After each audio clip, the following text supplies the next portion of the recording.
we can go from Minnesota to Iowa through the Iowa border, Minnesota-Iowa border, and that's really the best way to get there because it's fast and it's efficient.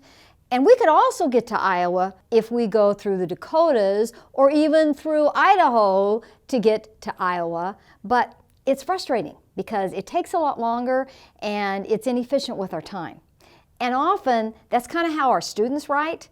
Instead of going from Minnesota to Iowa right through that border and making a straight shot, they end up going around. And they get where their destination is eventually, but it takes them a lot longer. So what we're going to talk about today and the focus of this video is teaching students how to organize their text so that they can make a straight shot to the point that they're trying to make to their audience as opposed to weaving all over the country before they can get there. The purpose of this video is to teach your students how to organize a text, and at the end of it, participants are going to be able to, 1, apply some strategies for setting up writing so the students can better organize their text as they draft and as they revise their writing. Number 2, to efficiently synthesize some writing organization feedback into assignments and into their teaching. 3, to use some research-based strategies to encourage students as well as scaffold them so they can better organize their writing. Okay, so step number 1, which is really where we're going to spend the most time, is how do you set up writing so that even before it starts, student writing is going to be very, very organized. Number 1, what we want to do is explicitly tell your students what is the purpose of writing in general and what's the purpose of writing this specific assignment. And I'll get into that a little bit more in a minute. Number 2, none of us writes in the abyss. We don't just write stuff. We write something to someone because we want to talk them into something, or we want to give them information, which is predominantly what we do, or we're trying to express something, whether it's in a feeling or emotion or a feeling and emotion or whatever. The sympathy card would be an example of that type of writing. And so we need to encourage our students to be thinking of that in their writing. Not that they're writing in the abyss, but set up the rhetorical context for whatever they're writing. So when they're writing something, they are writing to a specific audience, for a specific purpose, and they're writing within a specific discourse. And by the term discourse, I mean they're writing to inform, they're writing to persuade, or they're writing to express. The next thing is we need to clarify what is the genre that we want them to write in. And I'll talk a little bit more about genre in just a minute. An example of genre would be standard academic essay would be a genre. A lesson plan would be a genre. A discussion forum would be a genre. So what is the genre that they're writing in? Okay, so the third step that what you want to do is set up an assignment is whenever possible, create an authentic assignment which mirrors the types of writing that your students will be doing professionally and that demonstrates that they have content knowledge. This helps them be better prepared professionally. It also motivates them and engages them more in what they're going to be creating. So for example, instead of having your students write about how they instruct their students on a mathematical principle, have your students do a lesson plan. That would be the better genre because that's an authentic genre they'll be creating. Instead of having your students write about how do you market a specific product, have them create a marketing plan or a memorandum. And the academic essay still is very valid, but it teaches them to write the types of text that they're going to be doing within their discipline. So that has to do with genre. When I talked about genre, that was what I was referencing. Okay, now, step number 4, as often as possible, set up this assignment so students can or must use subheads. And that's back to the whole idea of navigation. If students have a subhead, that acts as a roadmap to where they're going. So when you have your students write with a subhead, then their audience is, oh, now you're going to point B. Oh, now you're going to point C. This is where I turn. This is where I make an exit or whatever. So subheads act as roadmaps for your students. You may be thinking, MLA doesn't want me to use subheads. I know MLA doesn't want you to use subheads, and some other writing style books don't want subheads either. But for our students, particularly adult learners, subheads help them organize their writing, organize their thoughts, break down a daunting task into something that is a little bit more manageable. And regardless of what MLA says, subheads are used very frequently in professional writing. Finally, implicitly, when we tell our students that they need to write with subheads, then implicitly when they are reading text, they start paying more attention to those subheads, and it not only improves their writing, but it also improves their reading skills. Okay? Step number 5, we want to encourage our students or even require our students to do pre-writing before they sit down to draft. Oftentimes, students, because their lives are busy, not because they don't care, not because they don't try, but their lives are busy. So what happens is, the night before the paper's due, they sit down to draft the paper. And as a result, we don't really get high quality. That's when those trips go, instead of straight through the Iowa border, they're going through Idaho to get to Iowa. So by pre-writing, students are also getting data, and they're pre-thinking before they do their writing, the actual drafting of the text. So examples of pre-writing would be, yes, it's really good if they do research and gather information on their topic before they begin writing. And after they've done that, the type of pre-writing really has to be determined by you and the student. What's best for the assignment and what is the student most comfortable with. So really, that will determine whether the student should be doing an outline, or the student should be doing brainstorming or mapping or anything else. But have them do pre-writing. Next step would be step number 6, set up the assignment so the students are going to receive feedback from someone at various stages during that writing process. So number 1, when they come up with the topic and the guiding questions, you need to look at that as a professor, because often their topics are too broad or too narrow. If you can on the front end look at their topic and say, you know, great topic, but that's too broad. That topic is a dissertation. That topic is not a 7-page paper.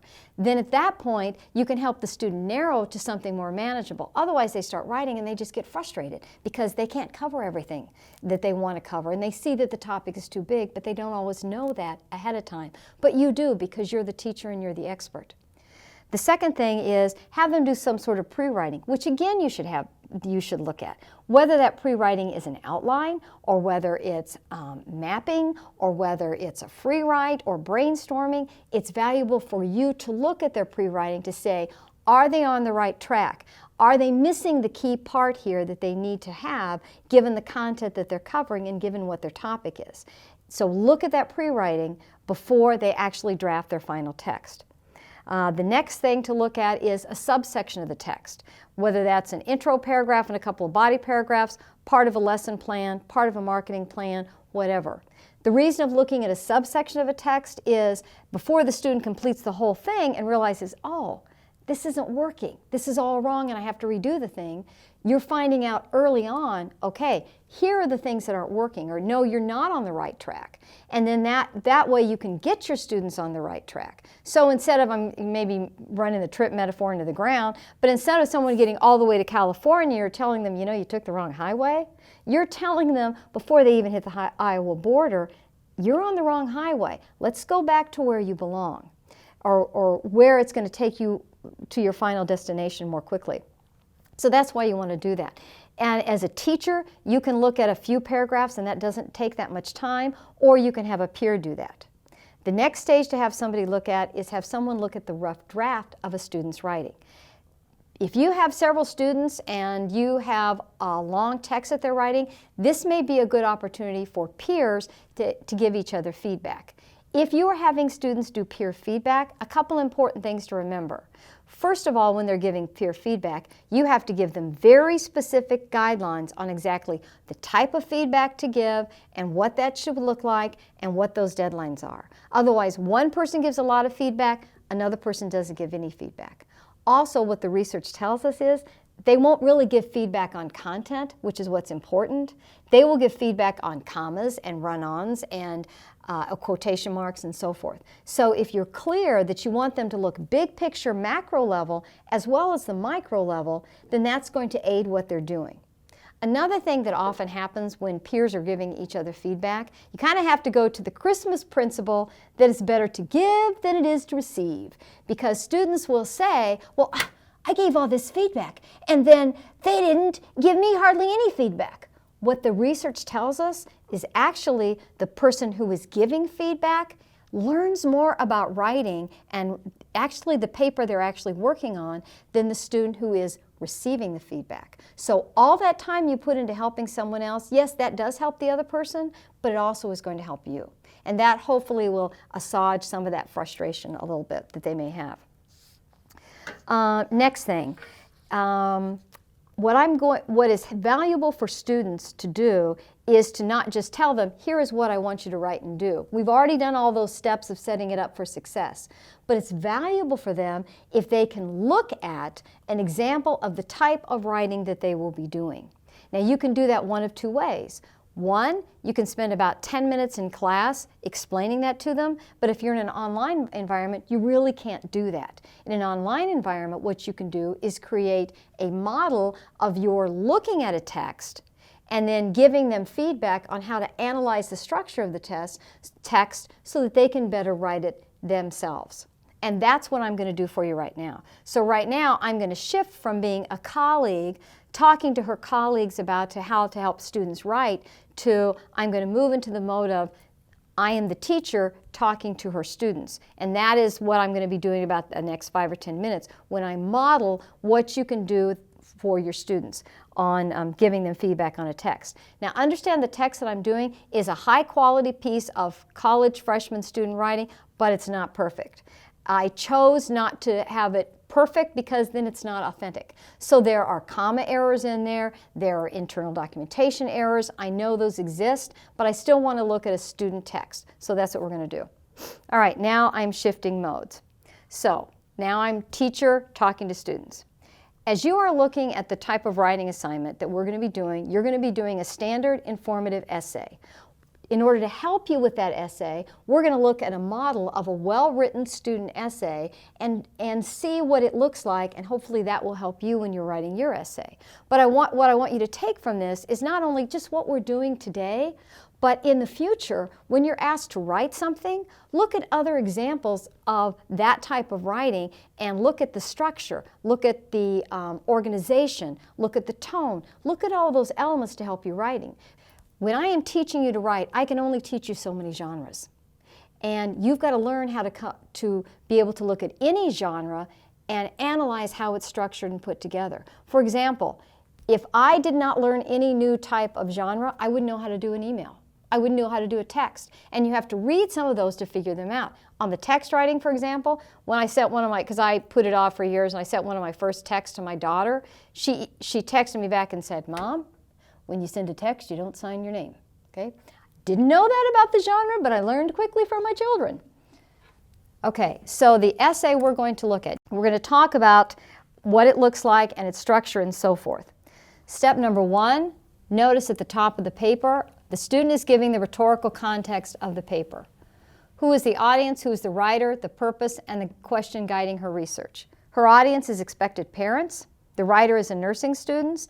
The paper is informative. Specifically, she's talking about heart defects in neonates that can be solved with heart surgery. Her guiding question, what types of heart defects appear in infants and neonates can be healed or helped through surgery? That's the question guiding research. Obviously, this is a short freshman essay. She cannot give every single one. So when we talked about this, she narrowed this to a few of them, the ones that are the most prevalent and that she was the most familiar with. Okay? So as we're looking at this, let's just look visually to see what we know. Okay? Visually, we've got a cover page. We've got paragraphs that are about 3/4 to half paragraph in length. We have topic sentences. We have a works cited. So that tells us it's probably an academic essay, and it's relatively formal, giving the overall structure. It's a formal style. So let's do a little bit of reading of the essay to see what else we can find out. So I'm going to read this aloud to you. A few weeks prior to his birth, Nancy and Bill found out that Corey had a very rare heart defect that could be fatal after his birth. They had two options: continue with the pregnancy as planned or abort the baby. The one hope left for them was the fact that heart surgery immediately after birth could help save their baby. Nancy and Bill went through with the pregnancy, and after birth, Carrie was immediately whisked away to another operating room to undergo open heart surgery. This heart surgery not only saved his life, but also lessened the severity of his resulting mental handicap. Expectant couples worry about possible retardation, stillborns, and miscarriages, but they forget that there are surgeries that can serve as solutions to their problems. Heart disease and malfunctions are generally associated with the elderly generation as they are more susceptible to it. On the other end of the age scale, there are many heart defects and diseases requiring heart surgery that are prevalent among neonates and infants. A representative from New York Presbyterian Hospital reported about 1% of all newborn infants will have some type of heart structure defect requiring surgery. Transposition of the great arteries, hypoplastic left heart syndrome, ventricular septal defect, and tetralogy of Fallot are commonly diagnosed heart conditions in neonates, which can be healed or helped with surgery immediately after a baby's delivery. Okay, so what do I know so far from reading that? First of all, the voice. It's written in third person. Secondly, it's fairly formal. I don't see slang. I don't see any personal references. Structure, we've already talked about the general structure of the text. Is the point the writer's making clear? Yeah, it is. The writer wants to tell the audience, find out some things about the heart defects because you can help your baby's life if they can do surgery immediately after birth. And the author has also told me, here are the ones that we're going to focus on. Transposition of great arteries, hypoplastic left heart syndrome, so on and so forth. So I have a very clear thesis sentence, and it's at the end of a paragraph. So I know it's clearly a standard academic essay, all right? The point the writer's making is types of surgery. How do I know that? I see it in the thesis. How is the point proven or illustrated? Every one of these sections begins with a separate type of issue. Transposition of great arteries, hypoplastic left heart syndrome. So it's very well structured for me as a reader. I can find that information clearly. What's the writer's purpose? It's clearly to inform. It's not to persuade. It's not, you have to do this or your child will die. It is giving information to help a parent. Now, how is it organized? I've already talked about the overall presentation, how the main point is presented, which is another thing you look at. How is the purpose communicated? I think that's clear when you're looking at the intro paragraph as well as some of those subpoints. Now, this is what I want to spend a little bit of time on, because this goes back to our idea of how to organize your writing. And that is, how does the writer plant signposts in the writing to guide the reader through the ideas? So let's talk about how the writer does that, because organization for you as a student is one of the key things to help your writing. Number one, I see on the cover page a title, Heart Surgery in Respect to Neonates. So I know it's going to have something to do with heart surgery. The rhetorical context helps me as a teacher know where you're going and see whether or not you did it, but that doesn't usually occur on most texts. That really is a help for you as a writer. Okay, so what else does the writer do to help those signposts? The writer has subheads, and those subheads tell me what direction I'm going on. Just like when you're trying to take a trip, a subhead is a signpost that gives you direction. The second thing that I'm seeing here, and I'm going to go to a body paragraph, and I haven't read this before, I'm not reading it aloud to you, but I am going to give you an example here. The first sentence of the paragraph says, one of the most common heart conditions found in neonates is transposition of the great arteries. In this condition, the positions of the pulmonary artery and aorta are swapped. So what this writer has done is at the beginning of the sentence, the writer has created a clear topic sentence that explains to the reader, okay, here's the subhead where we're going, now here is the exit ramp that we get off on. So it's giving a little bit more specific information to the reader, which helps guide the reader. Do you always have to have a topic sentence? No, you don't always have to have a topic sentence, but a topic sentence helps when you don't know where you're going. And that's when the information in the text is really dense. Then you're going to want a topic sentence. The next thing that the reader does, or the writer does, which helps the reader, is another level of signposts, a little more specific, called transitions. Transitions basically help a reader go from point A to point B in their reading. So a transition will say something like, here is an idea, and now I'm going to give you more specific information on the idea, or additional information on the idea, or I'm concluding this idea. That's what those transitions will do for you. So let's look at some examples of transitions in the student's writing.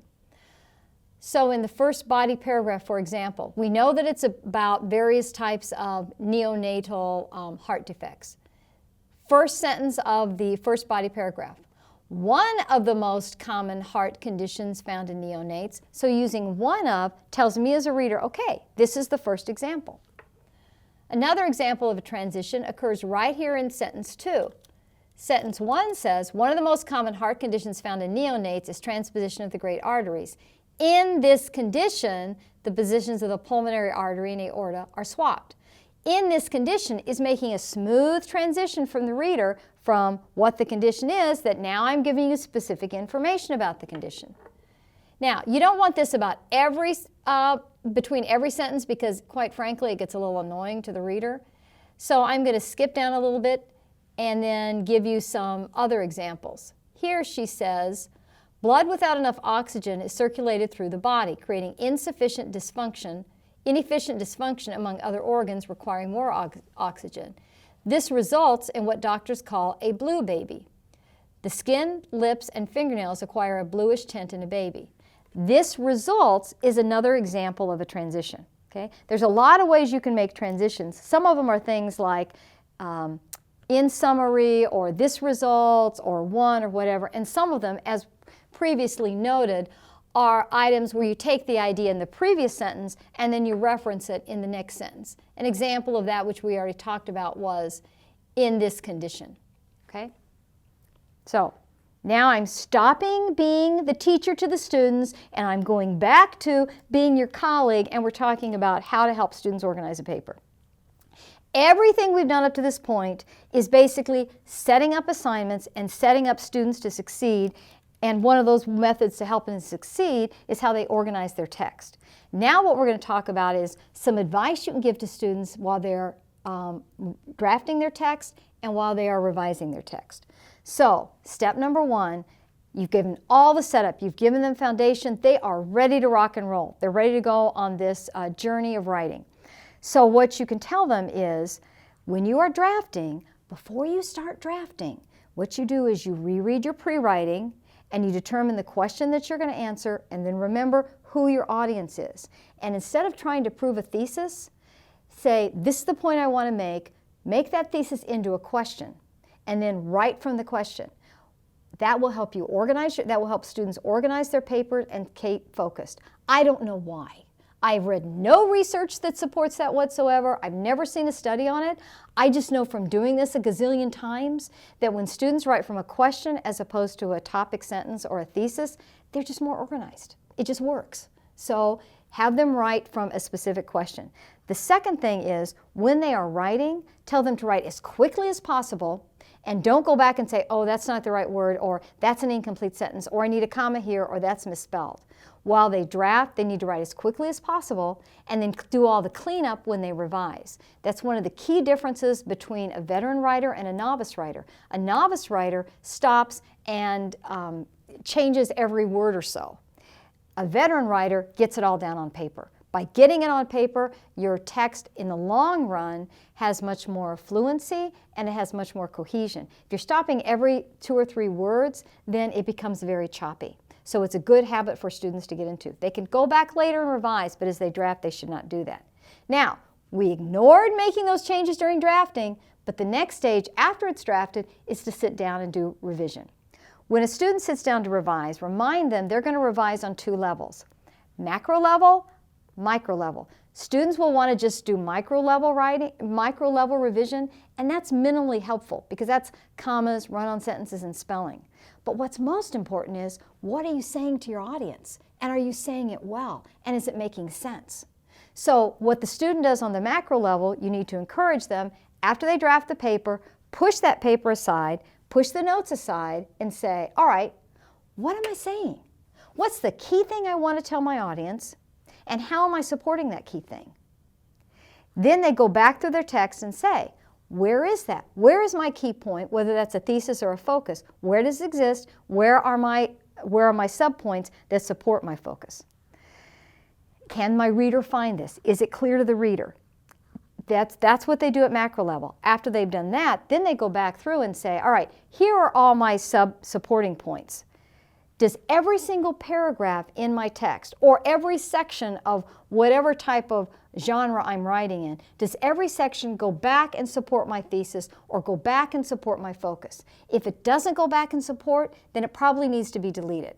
Now, I don't know how your students are as writers, but I know for me as a writer, what happens is if I read something and think, dang it, that doesn't fit. I really need to dump paragraph 5. Paragraph 5 is really bad. But I don't want to dump paragraph 5. And I don't want to dump paragraph 5 because I spent 15 minutes with paragraph 5. And I like paragraph 5. And I don't want to get rid of it. So what I do is I kind of trick myself. Is I take paragraph 5, and after my works cited, I put a subhead which says, probably delete, but not yet. And I take paragraph 5 and I put it down there. And then as I'm writing, I may go back and say, ooh, I've got 2 sentences from paragraph 5 that I can put up in paragraph 2, and they make sense and they add to it. Or I have 2 sentences, or this example I have in paragraph 5, that would be great in my intro. I can move it up there and I can still use part of it. Or I may never be able to use it. But then by the time I've gotten the whole paper written, it all fits together nicely and it works, then it's like, paragraph 5 really detracts, it doesn't add. Then I'm okay getting rid of it. So that's a way to tell you, because that's a way to encourage your students to delete parts of their paper without feeling like they're cutting off their fingers, because that's how you feel when you have to get rid of something that you really like. All right, so that takes care of doing the macro level. We've done the macro level. Now we go to the micro level. So here are the micro level things that they need to look at when they revise. Number 1, what did I use as my attention getter in the beginning of my text, and am I using that in the end of my text? That will be in academic writing. It's not necessarily what they have to do if they're doing a memorandum or a lesson plan, but it is what they do in academic writing. And I'm going to give you an example of that in the text we looked at before. So in the text we looked at before, what's the attention getter?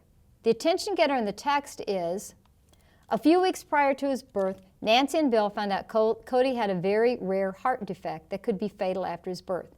They had 2 options, continue with pregnancy, blah, blah, blah, blah. So our attention getter was this scenario between Nancy and Bill and their baby. By the way, I said Cody and it's Corey. My error, sorry. In the conclusion, is there a reference back to the attention getter? So let's read the conclusion, see. Though heart surgery is generally associated with older generations, transposition of the great arteries, hypoplastic left heart syndrome, co-arteration of the artery, and ventricular septal defect are a few of the heart conditions diagnosed in neonates. These heart conditions are the most common among the 1% of defects found in all newborn babies. Nancy and Bill were well informed about the many possibilities of heart surgeries to fix the heart condition found in Corey. As a result, they were able to make a decision that positively impacted their lives and Corey's. Okay, so we had the story about Nancy and Bill and baby Corey.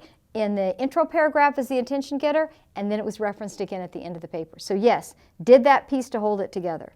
Secondly, are subheads used as a guide for the reader throughout the text? Does each subhead clearly describe the focus of the section? And yes, they did, because the text is showing you about 4 different types of heart conditions that are most common among neonates, and every subhead gave you one of those heart conditions. So those subheads work nicely to organize the text for the reader. 3, does each paragraph have a topic sentence which directs the reader to the main point in the paragraph? We're not going to go back to the essay to look at that, but that's advice to give to your student on the micro level. Do you always have a topic sentence? Do you need a topic sentence? Maybe you don't always need one, but if you do need it, is it there?